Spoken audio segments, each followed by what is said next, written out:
Our data is collected, analyzed, and sold without any regard for our privacy. Your Facebook user, Instagram user, etc. All this data they're tracking on you, then they sell it to advertisers, and then they earn all that money. What is the solution that Ethermail is bringing to the table? Your emails are entirely anonymous, where your wallet address is your email address. And this starts to open up like a whole host of things on the brand side and the user side. The real value add of blockchain is the fact that it's also value that is being transferred across. I can do airdrops to my community via email, and then the end users sort of earn that token for opting in, participating, and reading the ad. So spam and data breaches are just a symptom of a system that cares more about making profit than protecting our privacy. We have over 2 million wallets who use us.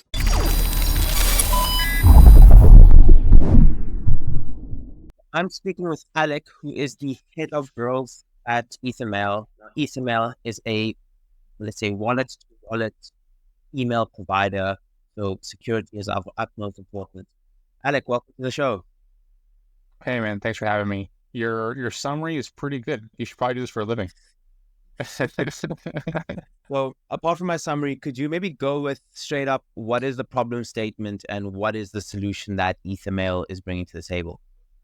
Sure. So very top level, what we're trying to do is solve communication or improve communication in Web3, right? So we're trying to do this and solve it for two principal stakeholders. One stakeholder would be a project or a brand or a company, and the other stakeholder would be an end user, right? So why don't we take a look at it first from the brand side? What you end up seeing is there's an inverse correlation, but it's okay. One more step back. So right now, the status quo is for, let's say, Web3 comms to be done in like group chat settings, right? With like infinity feed scrolls, like a Telegram or a Twitter, or even like a Discord. What happens though, right, in these group chat environments is you have like an inverse correlation between group size and message quality. So a group of 4 people, really high quality messaging. As that starts to scale, right, 100,000, 10,000 people, you end up getting just GMs, one Lambo, right? So you as a brand, right, if you have this, you don't want your group chat, like the message quality, to go down as you scale, because the whole point of you sort of running a business or having a project is to scale. And then the same thing occurs on the end user side, right? You don't want to be inundated with this sort of nonsense messaging, right? So what we thought about is, okay, there's other types of problems like this, right? So like another one from the brand is like right now on this sort of Telegram messaging, Twitter messaging. I'm not attacking other channels. It's just this.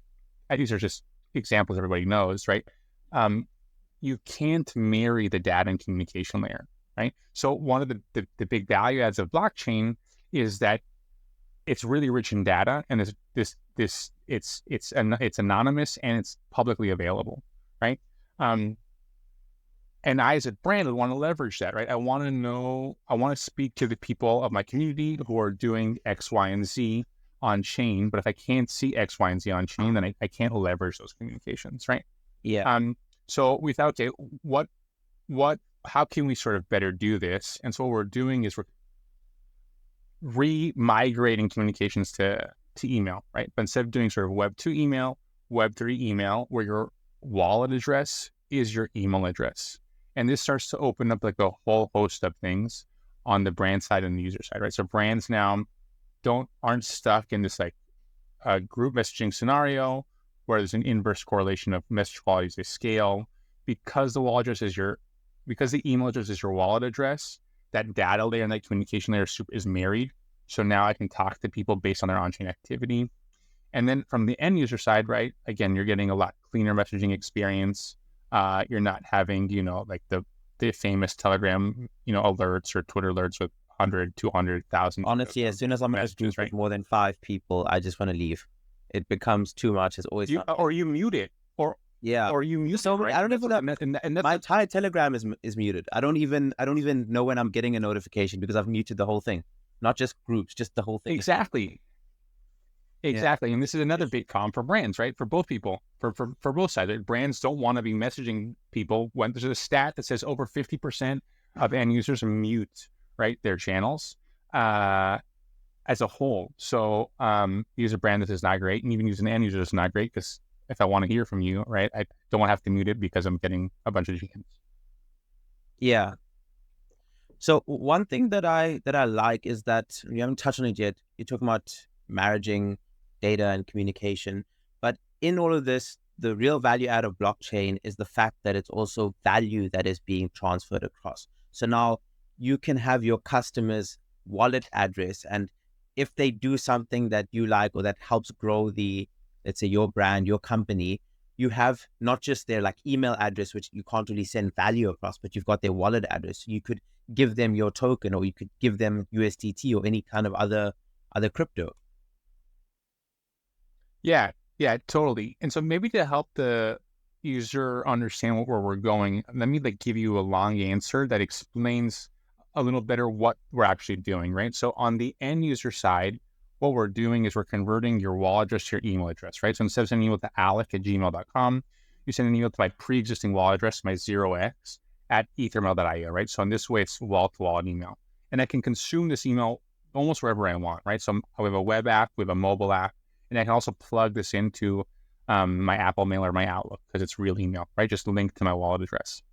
On the brand side, we have sort of two products. The one we're talking about right now is how you speak and engage with your existing community, right? So think like a MailChimp, a Substack, a Beehive. But so you have this like a very strong mailing tool, automations, templates, APIs, etc. But you're going to hook up your smart contract. So you can send emails to Gmails or Yahoos if you want.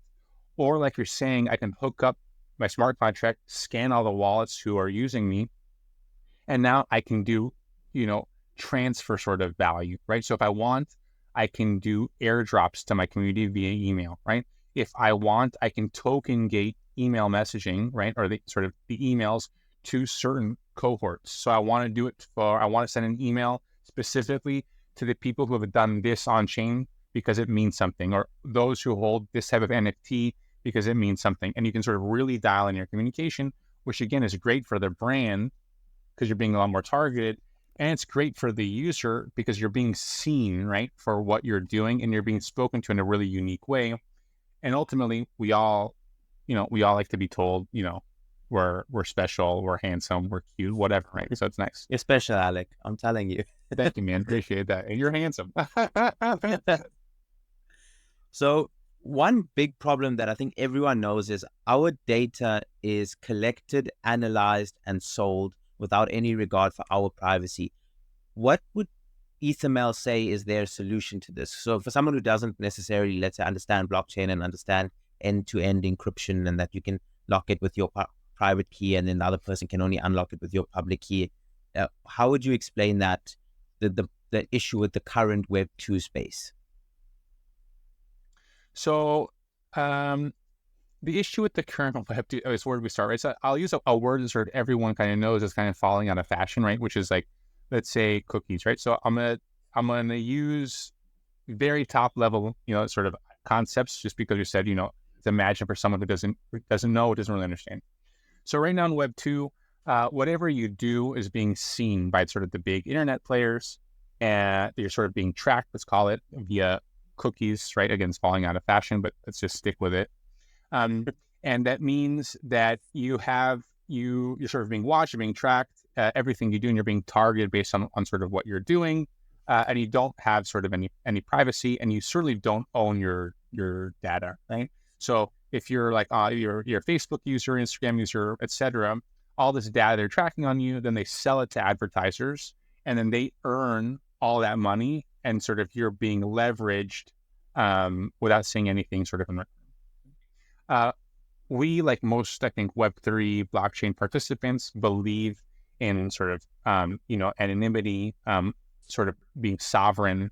And so what we're doing is your emails are entirely anonymous, right? Because your email address is your wallet address. We don't need to know anything else. And we don't ask for anything else. So even something like Telegram requires a phone number. We require nothing. You're fully anonymous. On top of that, your emails are end-to-end encrypted. which means we can't see what's inside of it. Only sort of you can. And this is something that Web2 email sort of can't do, right? Um, and so even if say you don't know, you're like not a proficient Web3 user, you don't have a wallet, you can create an email address using your Google account, your Facebook. We'll create a wallet on your behalf, where you don't need to know anything technical. And sort of the way you interact with it would be via email, right? So it's something, an interface you're already really familiar with. And so we're going to sort of help users become Just a lot on that, anonymous and own their data. Yeah. On that, when you do set up the wallet in let's say someone else's account, if they sign up with their Gmail, the seed phrase and the recovery phrase, in case something happens, or like for them to kind of have control of it, gets sent to them. How, on their Gmail or? Right. Correct. Okay. So they must make sure that their Gmail isn't compromised when they get their seed phrase. No, so sorry. So when you create an account, right? You're gonna create a yeah. Let's do like a beginning to end. Yeah. So you're gonna create an account you're gonna go in and do you're gonna say, I want to create an account with my Gmail. It's gonna ask you for for 3 security questions, right? Because again, we're trying to abstract this process. Okay. Then can you confirm that you remember the answers to these? Great. Then when you go in, you get the seed phrase sent to your Ethermail. Sorry, not your Gmail. You get sent to your Ethermail for you to then save however you feel best. Probably right on a piece of paper in a vault under 6 feet of ground, right? And then from there, it's sort of your wallet, your keys. Okay, perfect. Yeah, so spam and data breaches are just a symptom of a system that cares more about making profit than protecting our privacy. What? Yeah, definitely. Yeah, sorry, go on. No, sorry. You hear him. I was gonna say, how are you guys redistributing wealth to the users of Ethermail? So I know that you've kind of pioneered the read to earn model. How does that work practically? Yeah. So this brings us at the beginning of sort of 2 products. We spoke about one where it's like you're able to speak to your existing communities of brand. We have another product, which is in sort of an ad platform. So brands can send ads to these Web3 participants, right? These wallet addresses. These ads are in the form of emails. But what makes it very different than sort of Web2 ads, again, it's called Facebook, Instagram, is these ads are opt-in. So if you want to receive them, you opt in. And if you don't want to, you stay sort of as you are. Now, why would somebody opt in? So we understand, right, that what's helping make money here, or what the brands are after is ultimately you, right? So you have value, right? And we want to sort of help redistribute that value, like you're saying. So our users who opt in to receiving ads and then read those ads earn, right, for that participation. So say the ad budget that gets spent to send ads, right, that gets converted to our native token, and then the end users sort of earn that token for opting in, participating, and reading the ad. Okay. Now, if I'm a company that wants to advertise a Web3 project and I come to you guys and I say, okay, I'm, let's say, starting this exchange, decentralized exchange, I'd like to target more people in South Africa, for instance. Is that information something that you have available? If I'm a user, do I say, okay, do I have to put in information like I'm South African? This is, okay, you can't actually talk about my holdings or whatever, but give kind of information about myself so that when you target ads towards me that I can earn money from, essentially for interacting with them, that it's more specialized or more specific to what the things I'm interested in. Yeah, absolutely. Right. So you're able to narrow down, right? Let's say filter, segment to certain degrees of the ad you want to deliver in the community you're sort of after, right? So you can say, I want to. You're like, say, I'm a DEX. I don't have, let's say, I can't operate in South America, to say something, right? So you can sort of exclude sort of certain markets, target markets, for example, right? To make sure you're speaking to a user that makes sense for you. Okay, perfect. And then if I want to opt out of the adverts as a person who's receiving them, can I just say I don't want to receive anything? I just want to use the platform. Yeah. So the ads is sort of opt in, right? So like you don't have to receive the ads if you don't want to, not at all. Okay, cool. Now, what's your growth like at the moment? Because I think last time I saw you had a million active users, and then now I saw your website is like 2 million. So you guys are obviously growing really quickly. What's your go to market, or how are you advertising the platform? So we've been around for over 2 years now, right? We have over 2 million wallets who use us. Um, at first, so our first product was the mailing tool, let's say. So our initial go to market was a B2B2C growth, right? So to like distill yet the concept, right? We'd go to an NFT project and explain the benefits of doing communication, say via email versus Telegram, to say something. They'd understand and like, oh yeah, this is great. This is an awesome tool. Thanks. And then they would sort of begin onboarding their end users, right, to speak to them. So we would go B, then from B to C. So this was our initial growth, right? And then once we got to a certain size, the remaining growth ended up just happening organically through like sort of viral growth. Um, and that's kind of how we got to where we are today. Okay. So I'm not too familiar with kind of how it works from let's say if you compare it to Klaviyo, right? Klaviyo does automated emails and it has that old structure. Could I, as a company, if I wanted to have a mailing list that every week gets sent emails to um, the people in my community, is that something that you guys offer as you can create your own community on the Ethermail platform? Yeah, absolutely. So that would be sit on the mailing tool side, right? So you can think of it as just like a Klaviyo, just like a Substack, just like a MailChimp, a Beehive, right? So you're going to be able to have the different lists of all of your, let's say, subscribers, segments, automations, templates, APIs. You can look up again your smart contracts. So it's again, it's a super rich, what you'd expect a mailing tool to have, just with the added benefit of um, sort of being enhanced for Web3. And then we have other tool stacks right in there that, let's say, a Klaviyo doesn't. So a lot of projects in Web3, they don't have deep marketing teams because they don't have deep budgets, right? So what we've built is we built this AI tool where you can point it to any sort of your website, your Twitter, your Medium, your whatever, right? And this AI tool will then create email newsletters, right, with images and text based on what you've done over X period of time. So say you want to send an email newsletter every week, you tell the AI to point to say your Twitter. You'll scrape the Twitter every week. It'll create a newsletter for you to sort of, approve or edit, doing the heavy lifting for you, and then you can sort of push it out to your community. Okay. Yeah, that makes sense. Very simple. You guys have two tokens though. So there's EMT and there's EMC. Why two? And what do users get paid in? So EMT is the tradable token, the email token, right? But the way it works is first you get your read to earn rewards in EMC, email coin. And the reason is, so EMT, the claimable token, gets, you can claim your rewards every quarter, right?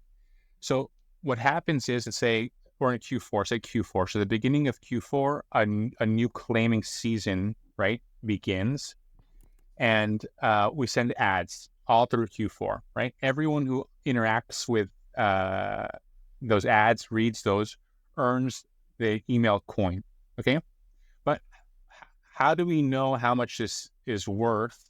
It depends on how many ads are run that quarter and how much email coin you have compared to everyone else, right? You're going to claim.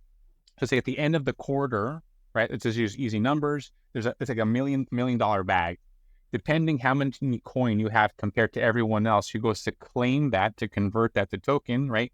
You're going to get X percentage of that $1 million. So then it's going to get that denominated EMT for then you to hold, trade, do whatever. So the reason is because of the way sort of ad rewards work, we need to have two tokens in order Oh, I to get you. fairly So you distribute the can't give funds. the EMT token because that will just be a mismatch. So it's kind of because the bag kind of, let's say at the end of the quarter is the same and you don't know how much Correct. people are going to interact with it or with every project throughout. So you can give them this and say your percentage of these EMC tokens will then be claimable against this $1 million bag. Correct. And then you're Is going to that get right? that in the EMT, right? Which is a tradable token. Right. Exactly. Yeah. Okay. Very cool concept. I have to ask. So the elections just ended now. Did any of the candidates come to you guys and be like, we want to target all your Web3 community who are situated in the USA to kind of make some kind of, I don't know, offering or some kind of vote request for them? That would be awesome if that occurred. I I mean, I know, Trump you is know, buying pizzas for people right now in Bitcoin bars. So it is possible that he would come to Ethermail and say, please, all your US users, I want to target an ad to them. yeah, it would have been great. I can't speak to why it didn't occur. Maybe it just wasn't he didn't have enough bandwidth or wasn't on the radar enough. It would have been great for Dicker, but unfortunately it didn't. Okay. Well, next time, in the next 4 years. That'd be cool, man. That'd be a great snippet, though. That would have made a great snippet if he had. Yeah, really. Um, your roadmap, what's next for Ethermail? So we want to keep on delivering value, right, for both brands and for end users, right? So we are going to keep on shipping product to make it easier for people to interact with us and add more value, right? So when we released last week, time flies, man. It felt like yesterday, but I think that last week is we released our own alias with unstoppable domains, right? So sometimes people, really want to be fully anonymous. So when they create our email, they want to stay as a 0x123. But sometimes people are happy to give up some anonymity in order for it to be a little bit more easier to remember, right? I'd rather go as Alec And more instead of personalized. 0x123 Yeah, yeah. and more personalized, right? So we released our own native alias with unstoppable domain last week to make that easier for people, to sort of interact, use, share. So we're going to keep on doing things like this, right, for the end user and for the brand, right? So this AI tool was also shipped, I think, 2 weeks ago.